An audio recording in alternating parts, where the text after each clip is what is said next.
Here. Today, we're pulling back the curtain on something really fundamental, strategic analysis. That's right.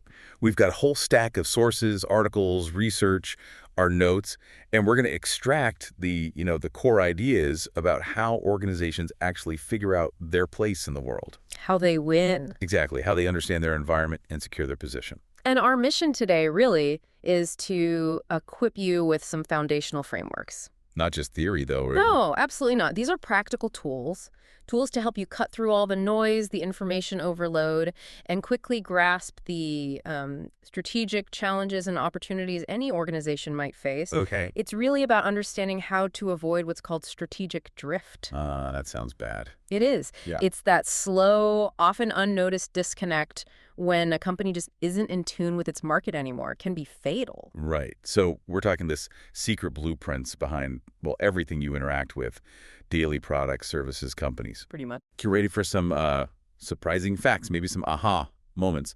Hopefully you'll feel instantly more clued in afterwards. Okay, let's dig into this. Let's do it. So when a company starts planning its future, where does it even begin?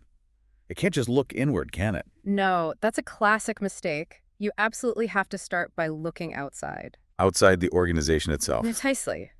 You need to understand the macro environment. Think of it as this huge shifting landscape all around you. And why is that so critical? Well, because it's your early warning system. It helps you predict change, not just the obvious threats, but also those unexpected opportunities that might just pop up. Okay, so how do you get that big picture view? Systematically, I mean. One of the best tools for that is the PESTEL model. PESTEL. Right. It helps you assess that whole macro environment by breaking it down into 6 key areas: political, economic, social, cultural, technological, ecological, environmental, and legal. Okay, let's unpack those a bit. Political. That's things like government stability, maybe changes in taxation policy, foreign trade regulations, that sort of thing. Got it. Economic? Seems obvious, but what's included?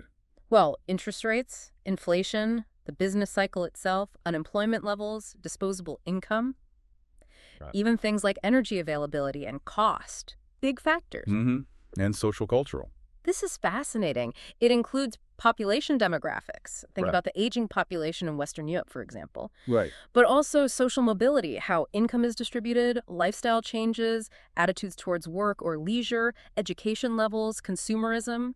It's broad. So shifting taste, how different generations think. All under social cultural. Then you've got technological. Yeah. Government spending on R&D, new discoveries, how fast technology spreads, rates of obsolescence. Like things becoming outdated quickly. Exactly. Think about direct selling via the internet now, or greater automation, or how buyers and suppliers are linked up through computer systems.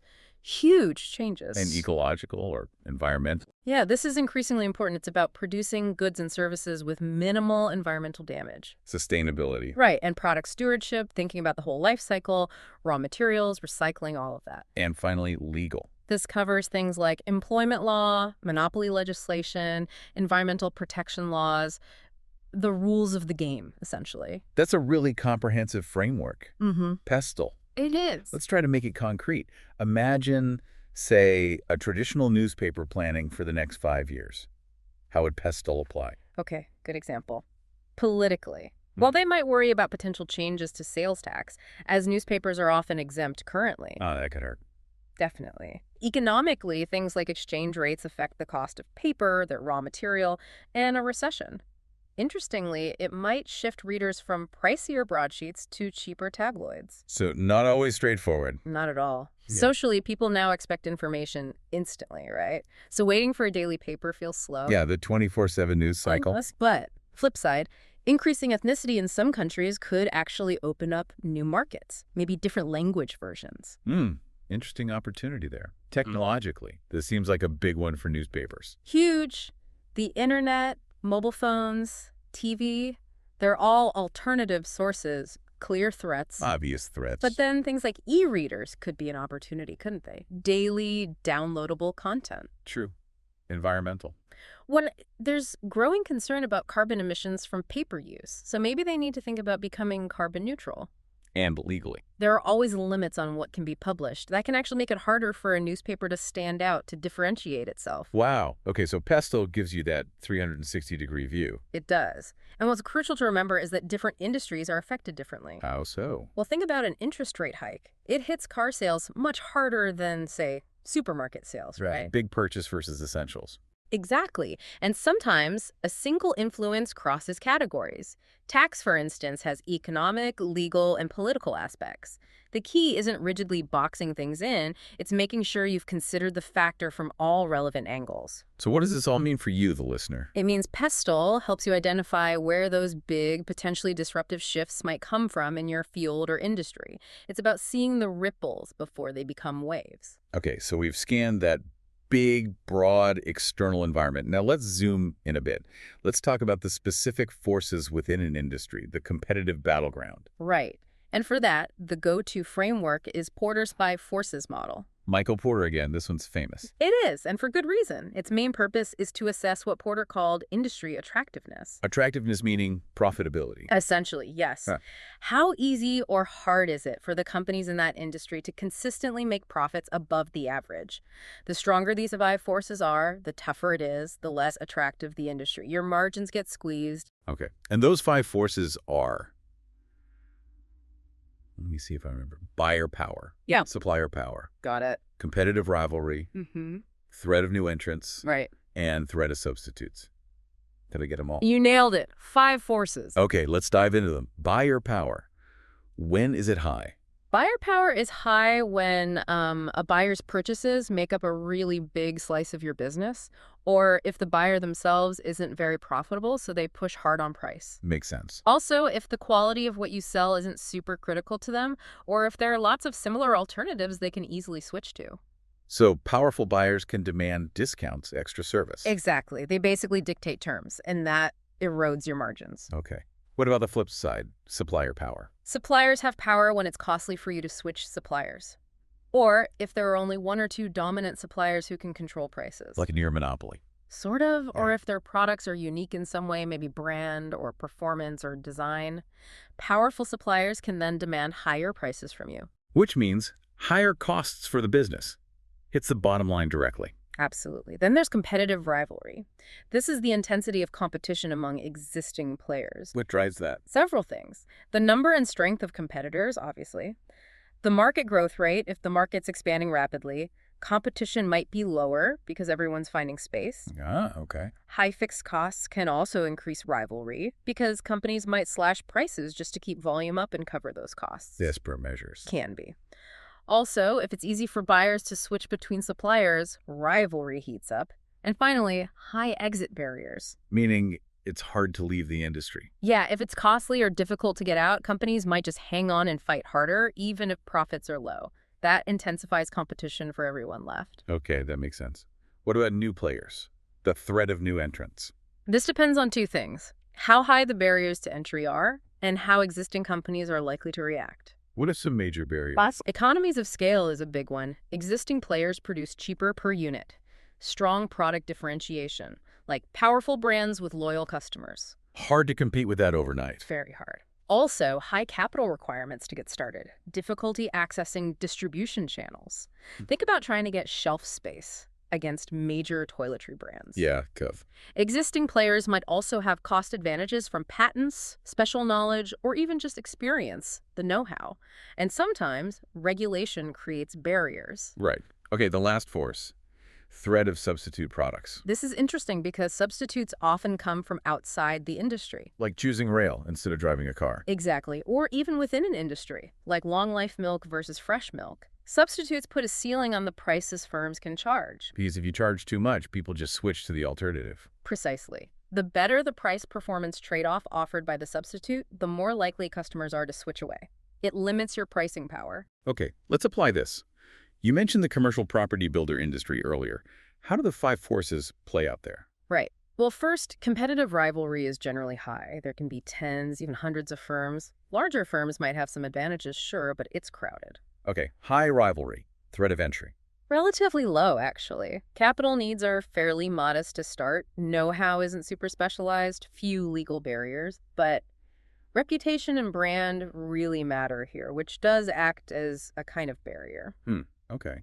Substitutes. The main substitute is just using secondhand property, renting, or buying existing buildings. The threat level often depends on the economy. More empty buildings means more substitutes available. Got it. Supplier power. Builders need materials, labor. Generally low supplier power. There are usually lots of suppliers for materials like bricks and timber, and they're often undifferentiated. Large builders can often negotiate good bulk discounts. Okay, so suppliers don't have much leverage. What about the customers? Buyer power. Here it's often quite high. Commercial buyers often have low switching costs between builders. The end product, the building, can sometimes seem undifferentiated, and the buyers themselves might be under profit pressure, pushing them to drive a hard bargain on price. So summing that up for commercial property builders. High rivalry, high buyer power, some threat from substitutes, low supplier power, relatively low entry barriers. Exactly. The overall picture. It's likely an industry with pretty low margins, generally speaking. Tough business. Very competitive. You need high volume, a strong reputation, and really efficient operations to succeed. So Porter's Five Forces isn't just an academic exercise, you see. It tells you which industries are structurally difficult before you jump in. It's a crucial reality check. Okay, we've got a good handle on analyzing the present environment and industry structure. But business is all about the future, which is, well, uncertain. How do organizations plan for that? That's where scenario planning becomes really valuable. Scenarios, like predicting the future.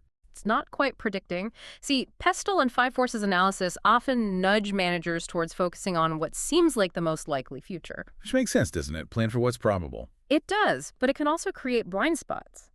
Scenario planning forces managers to actively consider other plausible futures, to identify key driving forces maybe from your PESTEL analysis and imagine how they might combine in different ways. So instead of just one forecast. You develop multiple coherent stories about how the future might unfold. The common approach is often three. Most likely, best case, worst case. I've heard of that. But there's some debate. Some strategists argue that having a most likely scenario can actually narrow your thinking too much. They suggest maybe just developing two distinct, plausible alternatives is better, forces you to think more broadly. Interesting point. And crucially, good scenarios aren't just about single events, like what if interest rates go up? They're about the culmination of changes, how multiple factors might interact and reshape the business landscape together. What are the real benefits of doing this? Seems like a lot of work. It can be, but the benefits are significant. Managers become much more aware of key environmental factors and potential warning signs. You can develop contingency plans in advance. So you're not caught flat-footed. Exactly. It fosters greater organizational flexibility and adaptability.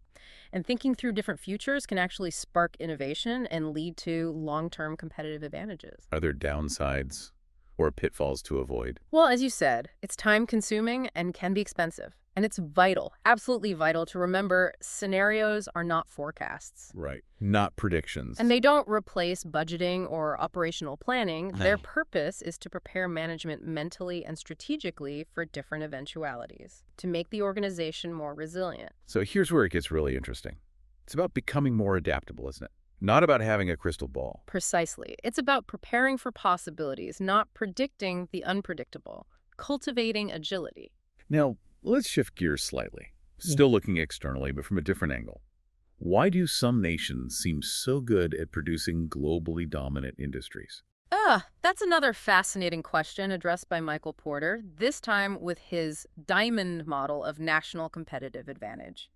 Porter's diamond. Okay, what's in the diamond? It identifies 4 key determinants that shape a nation's ability to foster competitive industries. 4 factors. What are they? First, favorable factor conditions. These are the nation's inputs, basically. Like natural resources. Yes, physical resources like land, minerals, climate, but also capital, human resources, the skills and motivation of the workforce, knowledge resources, and infrastructure. Makes sense? Better ingredients make a better cake? Generally, yes. But here's a counterintuitive twist.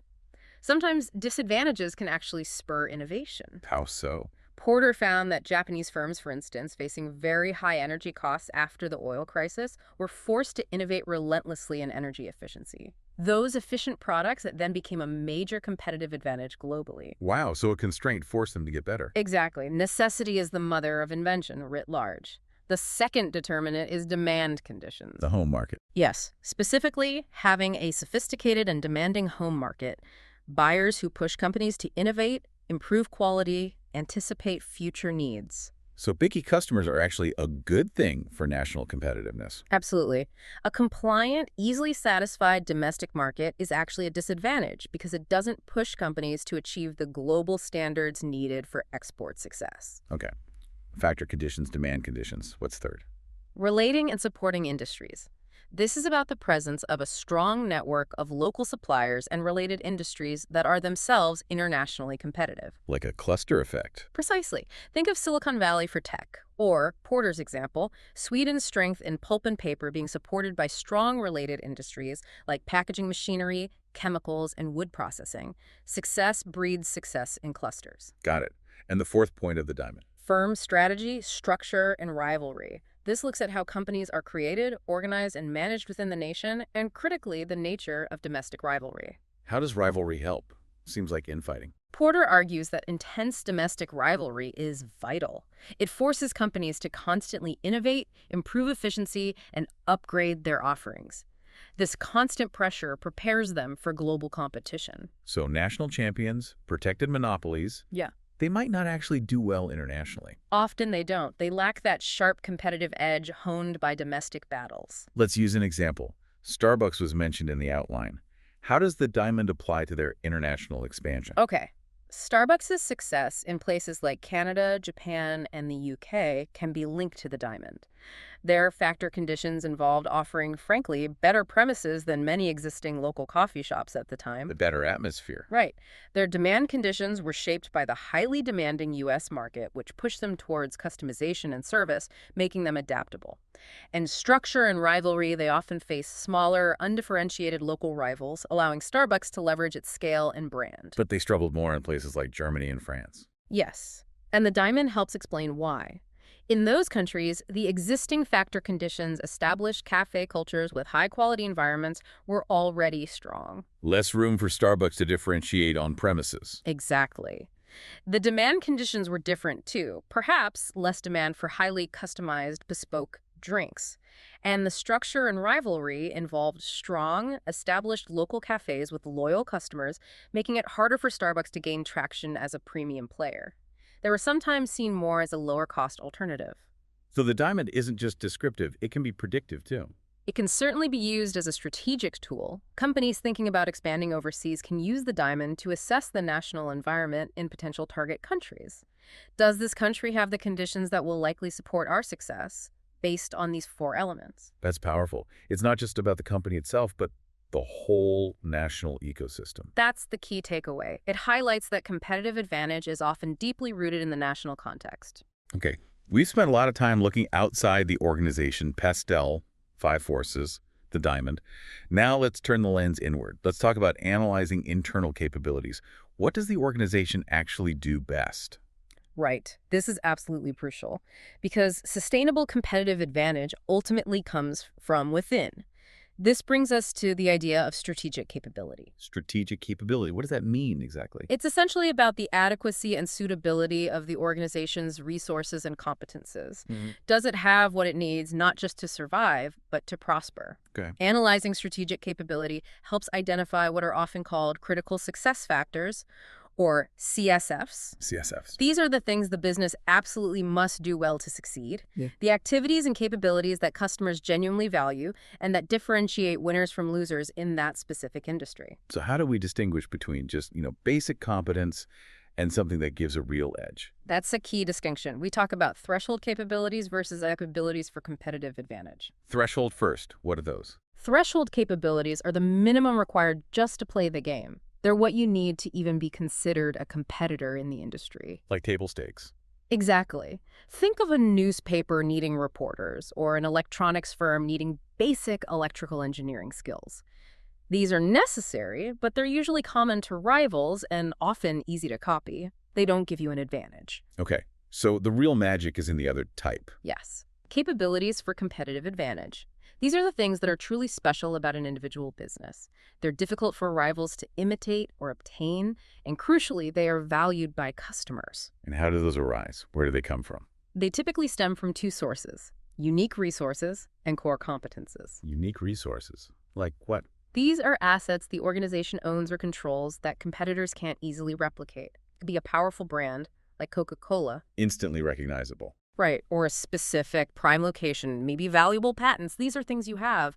Though, a word of caution, if your unique resource is people-based, like a star scientist, they can potentially leave and take that resource with them. Good point. Okay, so unique resources are things you have. What are core competences? Core competences are things you do. They are the activities, processes, and methods an organization uses to deploy its resources effectively in ways that are hard to imitate. Can you give some examples? Sure, maybe a company has incredibly sophisticated IT systems for demand forecasting that nobody else can match, or a corporate culture that genuinely fosters innovation and risk-taking. Hmm. Culture as a competence. Interesting. Absolutely. Or the ability to effectively share knowledge and collaborate across different departments. These are about how you operate. Let's use the Coca-Cola example again. Where did their advantages lie? Well, their dominance isn't really from their physical resources, is it? The drink itself is relatively easy to imitate. True. Lots of colas out there. Their strength comes from their unique resources, primarily that incredibly powerful global brand, and their core competences in managing that brand through decades of advertising, global sponsorships, distribution networks, and their ability to respond to changing customer needs, like introducing diet or zero sugar versions. So it's the combination. It's definitely the combination. Or think about Manchester United Football Club. Okay. Their success comes from unique resources like having arguably the world's largest fan base, which drives massive revenue, and owning the largest club stadium in England. Tangible assets. Yes, but also from their core competences. They are leaders in using social media to engage that global fan base. They have a unique ability to attract huge specific sponsorships, like AON sponsoring their training complex. And historically, they've had a unique competence in developing young players through their academy system. So again, resources and how they use them. Exactly. What should stand out to you here is that it's rarely just one thing. It's not just what an organization has, but how it uniquely links and leverages everything together that creates that hard-to-copy advantage. You mentioned knowledge sharing as a core competence. Let's explore that a bit more. Organizational knowledge itself seems like a huge, maybe undervalued asset. It absolutely is, and increasingly recognized as a critical strategic capability. How would you define it? It's essentially the collective experience accumulated through systems, routines, and activities of sharing across the organization. It's built up over time. It's cumulative. But it doesn't just happen. No, definitely not. It needs active cultivation, development, and systems to capture and share it. It's not automatic. Why is managing this knowledge becoming so much more important now? Several reasons. Organizations are just more complex today, more regulations, more global reach, the environment, technology, competitors, markets. Everything's changing faster than ever. Constant flux. Right. And there's been a shift from manufacturing-heavy economies to service-based ones. In services, a lot more knowledge is tacit. It's in people's heads, harder to write down or formalize. Experience, intuition. Exactly. Plus, people move jobs more frequently now.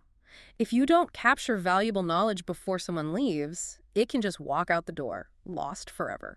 I can see a potential roadblock, though. Sometimes individuals hoard knowledge, right? Thinking it makes them indispensable gives them power. That's a classic barrier, often rooted in older, more hierarchical cultures. How do you overcome that? What's the argument for sharing? There are powerful arguments. First, if everyone shares effectively, the collective pool of knowledge grows, and everyone actually gains more than they give up individually.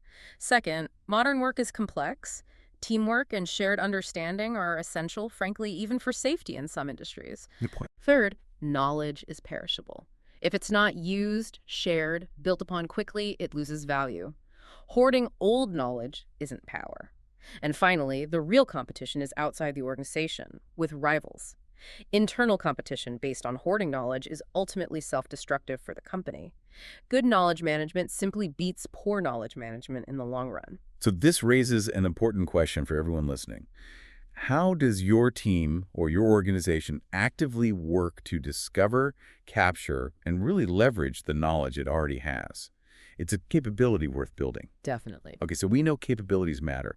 How do we assess whether they're actually creating a competitive advantage, either through lower costs or through being better differentiated? For that, Porter's value chain is probably the most established tool. Another Porter model. He was busy. He certainly laid some foundational blocks. The value chain helps you break down the firm into its distinct activities. Then you analyze how each activity contributes to the overall value delivered to the customer and where costs are incurred. Break it down how? He distinguishes between primary activities and support activities. Primary activities are those directly involved in creating and delivering the product or service. Yeah. Like making the thing and getting it to the customer. Pretty much. There are 5. First, inbound logistics. Receiving, storing, handling raw materials. Think about a just-in-time inventory system that could create a cost advantage here. Okay. Second, operations. Transforming those inputs into the final product or service.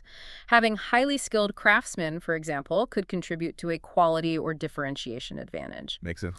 Third, outbound logistics. Storing, distributing the finished goods. Maybe outsourcing delivery could provide a cost advantage for some businesses. Right. Fourth, marketing and sales. Making customers aware of the product and enabling them to buy it. Using celebrity endorsements, for instance, aims to build brand image, a differentiation advantage. And fifth, Service. Activities after the sale, like installation, repairs, customer support. Think of Marks & Spencer's traditionally friendly returns policy that builds a perception of quality service. okay, those are the primary activities. What about support activities? These activities underpin the primary ones. They make them possible. There are 4. First, firm infrastructure. This includes general management, planning, finance, quality control, the organizational structure itself. Centralized buying across departments, for example, might lead to bulk discounts, a cost advantage. Got it. Second, technology development. This isn't just R&D, but how the firm uses technology throughout its value chain. Computer-controlled machinery might allow for greater flexibility and customization, supporting differentiation. Okay. Third, human resources development. Recruiting, training, developing employees. Having expert buyers in a supermarket chain who really understand sourcing and trends contributes directly to the quality of products offered. People are key. Always. And fourth, procurement. This is the function of purchasing inputs, raw materials, supplies, machinery, even buildings. Choosing an out-of-town location for a factory might provide a cost advantage over city center competitors. It's incredibly detailed, breaking the business down like that. It is. But the real power comes from understanding the linkages between these activities. The linkages. Yes, how activities affect each other. For example, better product design, technology development, might reduce the need for after-sales service. Or efficient inbound logistics might lower inventory costs and operations. Competitive advantage rarely comes from just one activity. It usually permeates the entire chain and how the activities connect and reinforce each other. Can you illustrate how the chain might look different depending on strategy, say low cost versus differentiation? Absolutely. Take a manufacturing organization aiming for low cost. Their value chain might emphasize standardized components, procurement operations, large-scale bulk production operations, minimal after-sales service, maybe lower-skilled labor HR, and bulk purchasing procurement. Focus on efficiency everywhere. Exactly. Now, contrast that with a differentiator in the same industry. They might use premium materials, procurement, have flexible production systems focused on quality or variety operations, offer extensive service like free installation service, employ highly skilled labor, HR, and work with a wider range of quality suppliers, procurement. A completely different configuration, driven by a different goal. Precisely. Or think about Nicole's restaurant example from the outline. She's differentiating. Her value chain emphasizes locally sourced produce, inbound logistics procurement, premium surroundings, infrastructure, highly skilled chefs and waiting staff, HR operations, maybe a sommelier service HR. Each activity contributes to that differentiated high-value experience. Okay, let's unpack this. By dissecting an organization's value chain like this, you can see exactly where it's trying to build its edge, activity by activity. That's the idea, but we need to take it one step further. What's next? The organization's value chain doesn't exist in a vacuum. It's part of a wider system, a value network. Value network. Okay, how is that different from the value chain? The value chain focuses inside the organization. The value network looks outside at the web of relationships the organization has with its suppliers, partners, distributors, and ultimately its customers. It recognizes that value is often co-created across this network. So it's the whole ecosystem. Exactly. It's a web of relationships generating economic value and other benefits through complex dynamic exchanges. These exchanges aren't just tangible things like goods, services, and money. They also include intangible exchanges, strategic information, planning knowledge, technical know-how flowing between partners. Can you give an example of a company leveraging its value network? Amazon is a classic case study. They didn't just improve the existing bookstore value chain, they created an entirely new value network. How so? They essentially replaced the physical bookstore, part of the old network, with a website. They replaced over-the-counter delivery with third-party logistics partners like FedEx and UPS. They built a new network connecting authors, publishers, shippers, and customers in a fundamentally different way. And that new network delivered. Huge customer convenience, wider selection, and a much lower cost structure than traditional retail could match. They reconfigured the entire network to their advantage. So if we connect this to the bigger picture, Hmm. truly understanding strategic advantage means looking beyond the single company. You have to see the whole ecosystem it operates within. That's critical. Value creation is often a team sport, played across the network. All right. We've covered a lot of ground. External analysis with PESTEL, five forces, Porter's diamond, internal analysis with capabilities, knowledge, the value chain. We've looked at future scenarios and the broader value network. How do organizations pull all of this together into a coherent picture to guide strategy? This is where we synthesize everything. It starts by explicitly identifying the key environmental opportunities and threats that emerge from our external analysis, like PESTEL and five forces. Remind us what those are again. Sure. Opportunities are favorable conditions out there in the environment. Maybe new markets opening up, the economy improving, a major competitor stumbling. Things that offer potential for growth or new initiatives. Okay, and threats. Threats are the opposite. Unfavorable developments, new legislation that increases costs, a competitor launching a disruptive product, economic recession, shifts in social attitudes that make your product less desirable. Things that could potentially damage your position or devalue what you offer. And just listing them isn't enough, right? Absolutely not. The crucial steps are to prioritize them, which ones matter most, and then figure out how to act on them.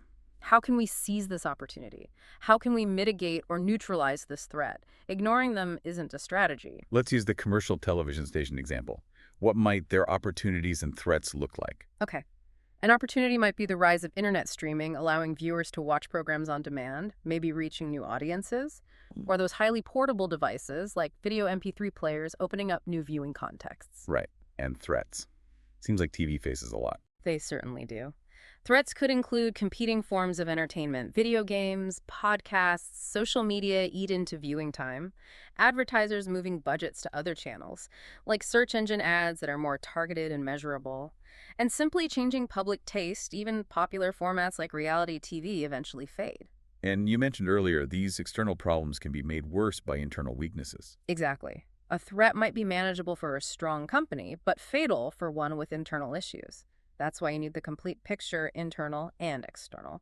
So what does this mean for your next strategic move? It's about truly knowing where the dangers lurk and where the potential prizes lie. Which leads us perfectly to probably the best-known strategic tool of all, SWOT analysis. Yes, SWOT.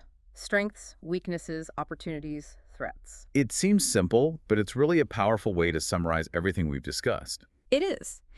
It pulls together the internal analysis, the strengths and weaknesses derived from looking at resources, competences, the value chain, with the external analysis, the opportunities and threats identified through PESTEL, five forces, and general environmental scanning. Let's use the small advertising agency example from the outline to see how a SWOT comes together. Okay. Their strengths might be a diverse client list reduces risk. A strong, experienced management team, consistent profitability, maybe they've won some industry awards, and they offer a highly differentiated personal service. Sounds pretty good. But what about weaknesses? Their weaknesses could include high levels of work in progress and accounts receivable, meaning cash is tied up. They might be close to their bank overdraft limit, posing a financial risk. Perhaps too much reliance on just two major clients for, say, 40% of their revenue.